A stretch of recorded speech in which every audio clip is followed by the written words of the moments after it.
The process server walked into my office at 2:47 p.m. on a Thursday, disrupting my team meeting with a thick manila envelope and the words that would change everything. Melissa Harper, you're being served.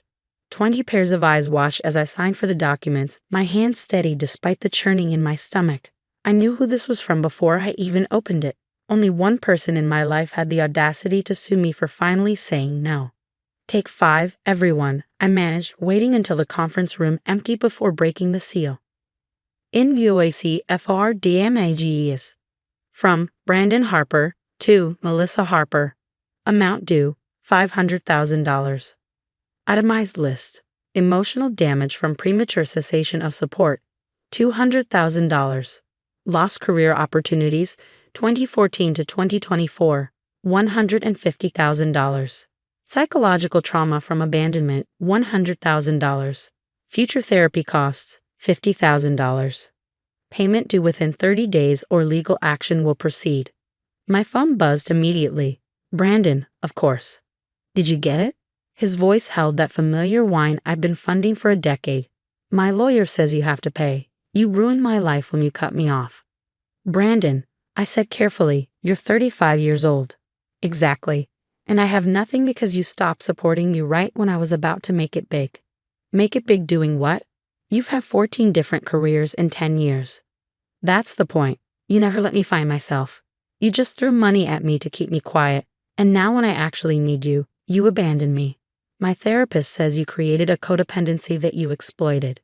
I hung up and immediately called my accountant, Diane Winters. She'd been managing my finances and documenting my brother's drain on them since I started my tech company 8 years ago.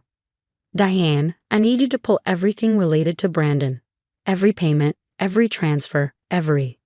Already done, she interrupted, and I could hear the smile in her voice. I've been waiting for this day. When do you want to meet with the lawyers? He actually invoiced me, Diane, for ruining his life. Perfect. That means he's put a number on it. Makes our job easier when we show what you've actually spent. An hour later, I sat in my attorney's office, watching his eyes widen as Diane spread 10 years of documentation across his conference table. Let me make sure I understand, said James Morrison, senior partner at Morrison & Associates. You've been supporting your adult brother since you were 22. Since our parents died, I confirmed. I was in my last year of college. Brandon was 25.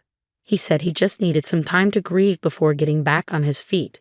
And in 10 years, he's held a job for 43 days total. His longest employment was 2 weeks at a coffee shop. He quit because they wanted him to work mornings. James reviewed the papers, occasionally whistling low. According to these records, you've paid his rent for 120 consecutive months. Plus utilities, groceries, car payments, insurance, cell phone, internet, and what he called basic living expenses. I pointed to one column. That doesn't include the investments in his various business ventures. Business ventures. Diane pulled out another folder. Food truck that never bought food. Recording studio that never recorded anything. Cryptocurrency consulting firm with no clients. Motivational speaking career with no speeches. Life coaching certification he never completed. DJ equipment for the career that lasted 1 gig. Photography business that took 0 professional photos.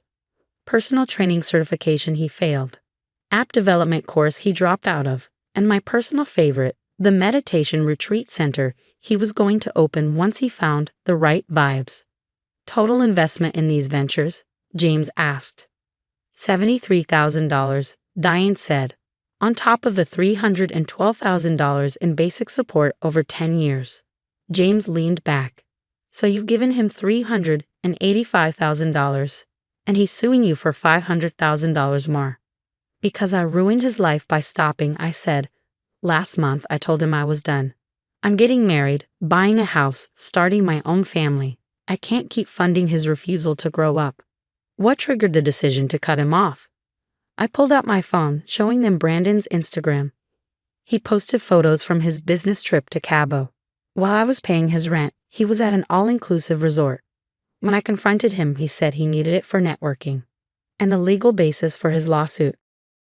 James read through Brandon's filing. He's claiming promissory estoppel, that you made promises of continued support that he relied on to his detriment. Also, intentional infliction of emotional distress and breach of implied contract. His lawyer is his roommate from college, Diane noted. Kevin something. Failed the bar twice before passing. Good news is, this is garbage, James said. Bad news is, we still have to respond. Good news again. Diane's documentation is going to make this very interesting. Over the next week, I tried to focus on work while James prepared our response. Brandon, meanwhile, escalated his campaign. He called my fiancé, David, claiming I was financially abusive. He posted on social media about being betrayed by blood. He even showed up at my engagement party. How could you? He shouted, bursting in during toasts. I'm your brother, your only family, and you're choosing these strangers over me. Brandon, you're drunk, I'd said quietly, trying to guide him out. I'm not drunk, I'm betrayed. 10 years, Mel. 10 years you promised to take care of me, and now what? You found a man and suddenly I'm disposable? Security had escorted him out, but not before he yelled, You'll pay for this. My lawyer says you created a dependency. You owe me. The court date came faster than expected. Brandon had pushed for an expedited hearing, claiming immediate financial hardship. I sat with James and Diane at defendant's table, watching Brandon swagger in with Kevin, the burly lawyer. Brandon wore a suit I recognized. I'd bought it for a job interview he'd never attended. Your Honor, Kevin began, clearly nervous. My client has suffered immeasurable damage due to his sister's cruel and calculated withdrawal of support. For 10 years, she created a situation of complete dependence, preventing him from achieving independence, and then arbitrarily terminated this support, leaving him destitute. Judge Patricia Hawkins, a woman who looked like she'd seen every scam in the book, raised an eyebrow. Counselor, your client is 35 years old. At what point does personal responsibility factor in? Your Honor, the psychological damage. I'll hear from the defense. James stood, smiled, and opened Diane's meticulously prepared binder. Your Honor, we have here comprehensive documentation of 10 years of financial support. May I approach? The judge nodded, and James handed her the summary sheet. As you can see, Ms. Harper has provided her brother with $385,000 over 10 years. This includes full rent, utilities, food, transportation, and funding for 14 separate business ventures, none of which generated any income. Objection, Kevin squeaked. Those ventures failed because of my client's mental state, caused by. Overruled. Continue, Mr. Morrison.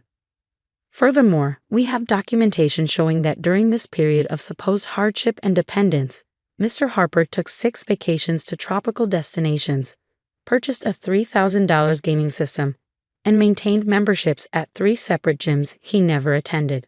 Brandon shifted in his seat. I noticed sweat beading on his forehead. Most interestingly, James continued, we have evidence that Mr. Harper has actually been earning income during this period.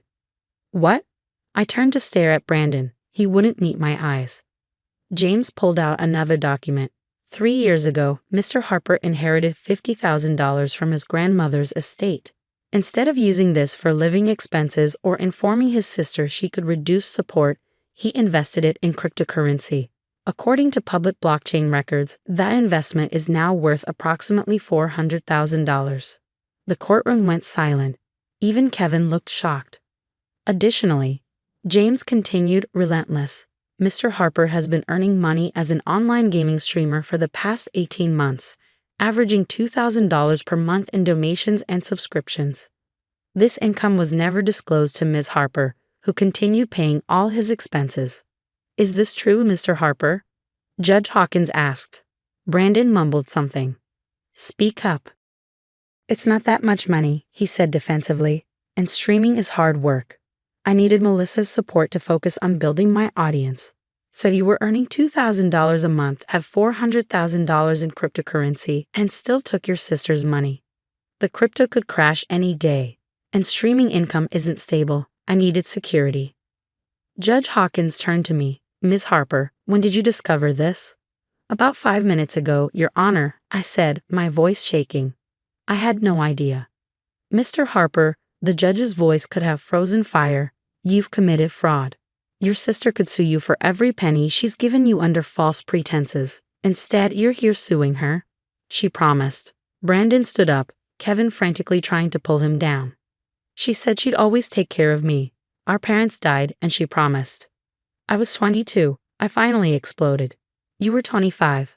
I was a college student who just lost her parents, and you were an adult who refused to get a job. I supported you while building my own career from nothing. I went without so you could have everything. And you were secretly rich the whole time. It's not like that.